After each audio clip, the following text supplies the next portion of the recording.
This YouTube channel is all about the Motley Muse art. I create art and I teach you how to create your own. Please subscribe. Hi, my name is Yvette Stopper. I'm the owner of Motley Muse and I painted this door. In this video, I'm going to explain how I did it step by step so that you can have similar results at home. Now, first off, this door is in front of a house and it was originally white and of course the glass was clear.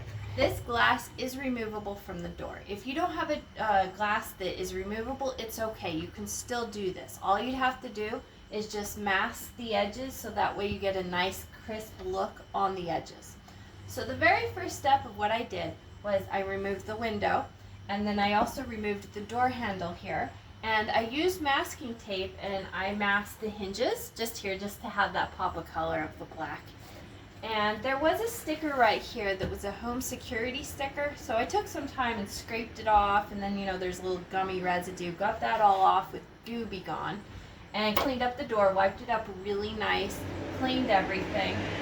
I had some issues with some caulking over here around the edge of the door, and so I ripped that out and replaced some new fresh caulking on the side just so that when I paint it, it's all fresh and brand new. So this door, the green part, has 3 coats on it. It took a while, especially in this area, it took a while to just get a nice even sense of green. Now go ahead and pick whatever color. Now I recommend using outdoor paint for this. I used outdoor paint, went to Home Depot, it was on sale. I bought the good stuff because why not, right? Now with the paint that was on the glass on this particular project, I just used acrylic. I find that out of all of the paints I've used to paint on glass, acrylic tends to be the best. Now I have used paints that they sell at the art store that they say are for glass, but they're so chintzy. They're really watered down. They're very translucent. I, for myself, just don't like them. So go ahead and I recommend acrylic paint. And I used hard bristle hog brushes. I don't recommend using any natural fiber brushes because what will happen is it will absorb your paint into the bristle, and you don't want that. You want the paint to get onto the glass.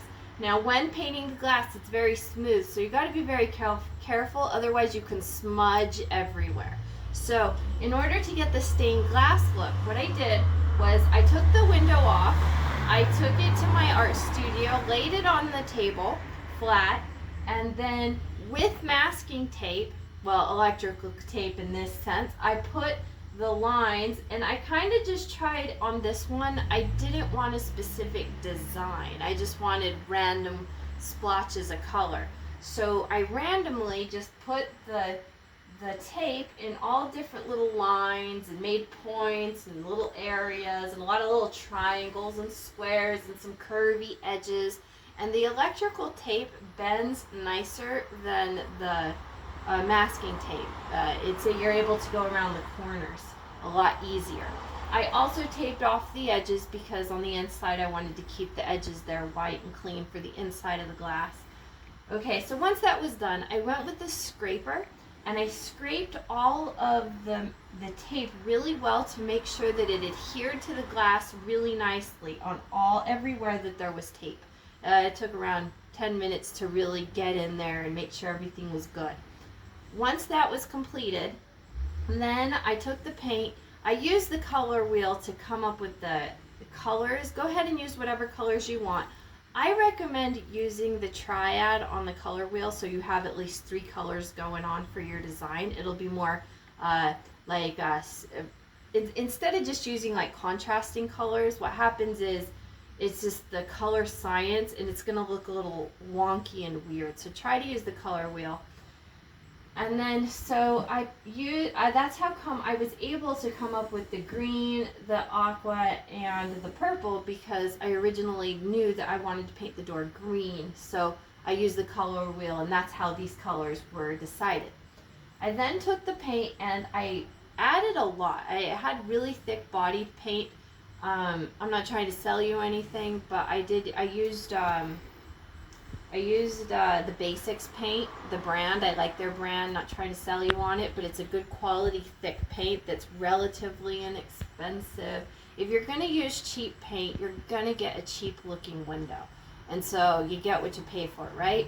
So I ended up adding the paint very thick and putting it onto the window. Now with the lighter color here with the yellow, I had to add two. Some of these got like 3 coats. You can see the streaks and the lines, which I kind of left on purpose. Had I have gone over it with like more and more coats, you wouldn't really see the streaks as much. They'll kind of fade out. But I thought the streaks were pretty cool for a look. But the lighter color, I needed 2 to 3 coats. And then when I did the purple, since it's a very dark color, it's a very dark value, then I only needed 1 coat of the purple. Okay, so once you got everything painted where you like it, let it dry completely. Like, this is super, super important that you let the whole thing dry as much as possible. So I gave mine 3 days. Basically it was 3 days because I had no other project I was doing on that table, so I was able to let it sit. So that's how I got this. Once it was dry completely, then I took the tape and I pulled it off. Now what I did was I didn't just go straight out. You gotta pull the tape and you gotta pull it back on itself and go slow. And as you go, make sure that it's not ripping up the paint on the edges. You can see right here what happened as an example. This is not a nice pretty edge because when I pulled the tape, I didn't pull it back on itself. I went really fast and I just pulled it up and out away from the glass. And that pulled up some of the paint had come with it. So try not to do that unless you're going for that look, which could be totally cool. If you had, you know, like all over the place and it was like not sharp edges, it could be cool and aesthetically pleasing. And then so once that was done, we took off all the tape all over the edges, and then very carefully I took the glass out of my art studio and assembled it back onto the door. Very simple, and there you go. And that's basically how I did it. Now,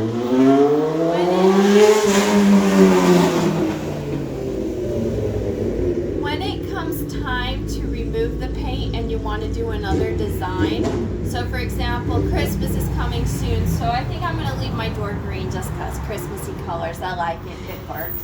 So I'm just going to paint the glass. Now when that happens, what I'm going to do is I'm going to take a razor blade and be very super careful with your razor blade. Don't get hurt, you could really get hurt with it. Take it and scrape off the paint, and honestly, it's not a whole lot of a headache. Glass is very easy to get the paint off. So I don't know, maybe 20 minutes for this whole thing, really just scraping it, and you can kind of peel it off as you go. Very easy. And then before you paint, after scraping it, go with some Windex, wipe it, clean it up really good, allow it to dry completely, and then once it's all the way dry, then go ahead and paint all over again and create awesome, cool designs. So thank you so much for taking the time to listen to what I have to say, and thank you for subscribing to my YouTube channel, and thank you so much for just being a member of the Motley Muse family. I greatly appreciate it. Now in the description down here, I have some links to other cool glass paintings that I've done so you can see and get some more ideas on cool stuff to do. So I will see you in the next video.